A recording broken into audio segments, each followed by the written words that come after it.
Hello, my name is Beth John and I am the Regional Manager for South West and Mid Wales at an organisation called Adult Learning Wales in Wales in the UK.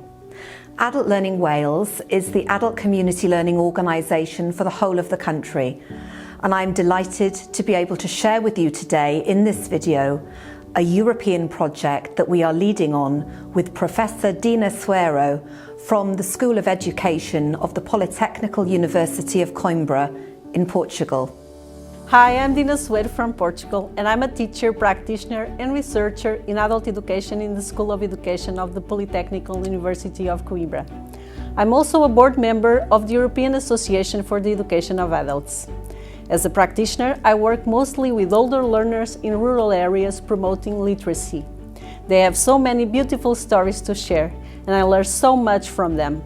Many didn't have the opportunity to go to school, but they have the school of life. Many of the learners I work don't have easy access to books.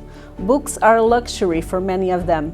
Most of them didn't visit a library or a museum. The European Association for the Education of Adults brought me and Beth together in the EAA Annual Conference in Zagreb 2023 and gave us the opportunity to be inspired by the Museum of Broken Relationships. What a special place, full of stories and profound emotions.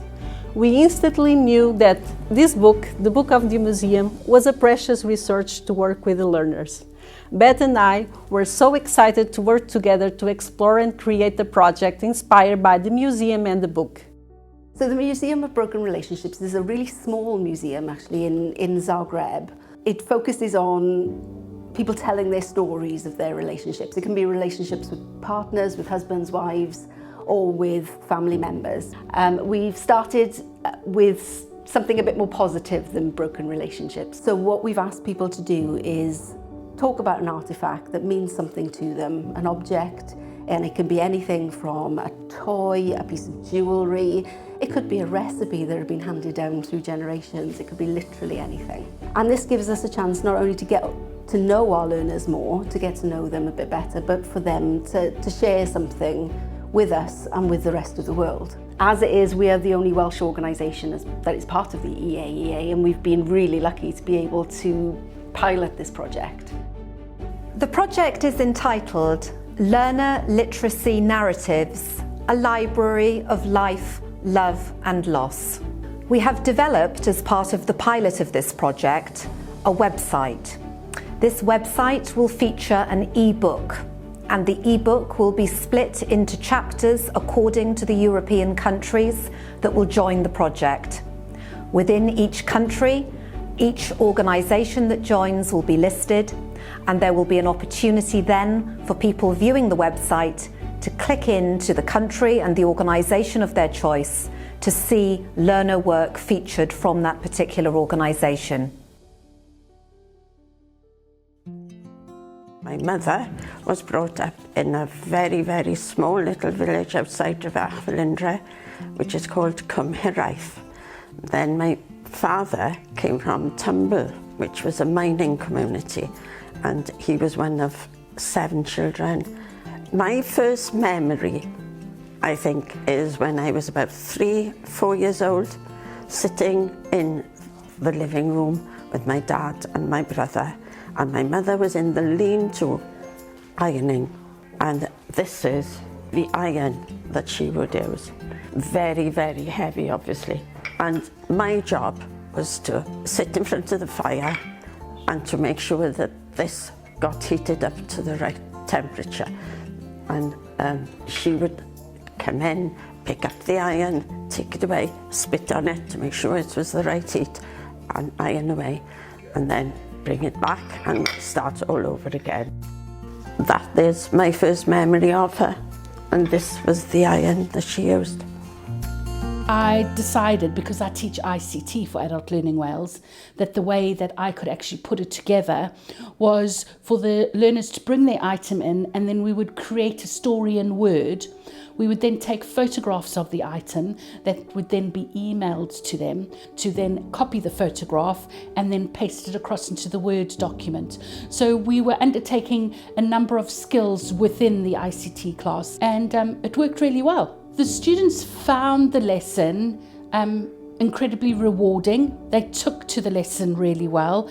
And I think the reason for that is because it was an item that was really special to them. This is going to be a valuable tool not only for my learners, but for the organisation itself, which is the ICT part, but also the love and emotional part of creating a story that's special to them.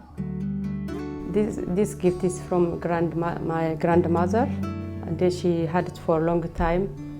This book he made it from sheepskin about Jesus, about Mary. It's about speaking about religion. And then all the time she read it like in the morning and before she go in the bed. She pray 5 times, 6 times a day. All the time she read it like just she do like that. She kiss it before she read it. All the time she called that, and only when I was a child I see her all the time she do. All the time I say, when I grown up you have to give me this. She say, yeah, she gonna keep it for me. And then before she passed away, she left it for me. That's why it's mean to me too much. That's why I keep it with me. I remember her. When I see this, I remember my grandmother. So when we took on this pilot project, we wanted to give it a more positive spin because we want the chance for people to tell their stories. And those stories may well be about broken relationships, or they may well be about fleeing from other countries. They may well have very, very different angles that they're coming from. We're offering it out to different courses, so digital literacy, ESOL, essential skills courses, different levels of literacy as well, depending on their English abilities, and also different ways of presenting us with the information. We're hoping that having something that they feel passionately about will help them improve their literacy skills as well. Mae grŵp bach ni yn un amrywiol iawn, gwahanol oedrannau, cefndiroedd, ieithoedd, profiad bywyd ac ati. Mae rai ohonom wedi ddioddef salwch difrifol a digwyddiadau newid bywyd, ond rydyn ni'n dal i gwrdd bob wythnos i rannu ein cariad at grefftio a sgwrsio dros paned. Rydyn ni'n rannu ein uchafbwyntiau a'n hisafbwyntiau ac mae rannu rain yn codi yn hysbryd. Mae un o'r criw yn cofio ei chyfnod yn yr ysgol gynradd yn ystod y 30au wrth iddi bwytho croesbwyth syml ar ei sampla. Mae un arall yn cofio'r holl straeon a adroddwyd gan ei thad a fi'n gweithio yn ffatri Hoovers ar ei hyd ei oes, ac yn aml, mae aelodau'r grŵp yn dod ag eitemau maent yn trysori, enghraifft, sgarffiau batic a wnaed gan fodryb ymadawedig, gleinwaith cywrain wedi i'w wneud gan fodryb sydd bellach yn ddioddef o ddimenta ac nac i'w wneud nabod a'i theulu. Eitemau sydd ag ystyr personol ac atgofion personol. Oherwydd hyn, roedd yn grŵp yn brwdfrydig iawn yn y syniad o gyfrannu at yr amgueddfa trwy rannu ei hartipectiaid a'i straeon. We're here to talk about my grandfather, Mum's father. He was a horseman and he drove a team of horses that pulled the golden carriage. So he was a horse trainer with the circus, with Lord George Sanger's circus. And he trained the horses in their performances and looked after the horses who pulled the huge circus wagon trains. At one point, I think it was about 1905, Queen Victoria came to see the circus that he was in, and she was so impressed with him that she asked him to bring his wagon and his horses and drive them round Windsor Castle Gardens for the whole royal family to see. Because he was born in 1875, wasn't he, ma'am? And both his parents were dead by the time he was 15 or something. So he joined up with George Sanger's circus and toured all over Europe with the circus and also with Buffalo Bill's Wild West show. And he was a very strong man. And his obituary said after he'd retired, he could still lift 100 weight of potatoes up above his head. That's true. I know. That's true. But his main thing always was stories about his travels with the circus and where he'd been. And the stories of his life with the circus was his, you know, that was the time of his life, wasn't it? The project will launch on Wednesday the 17th of July. where we will be holding an online session and gathering to bring as many of you together as possible to see the endeavours that have been undertaken during the pilot. We will be sharing the website and sharing how you and your learners can get involved. We invite you to join us to be part of this community of learning and practice that will develop the project, raising the voices of learners in a very special, transformative and inclusive non-formal adult education approach. I'm looking forward to working with you. Join us. We really hope that you will be able to join us, and both Professor Suaro and I look forward to working with you all. Thank you very much.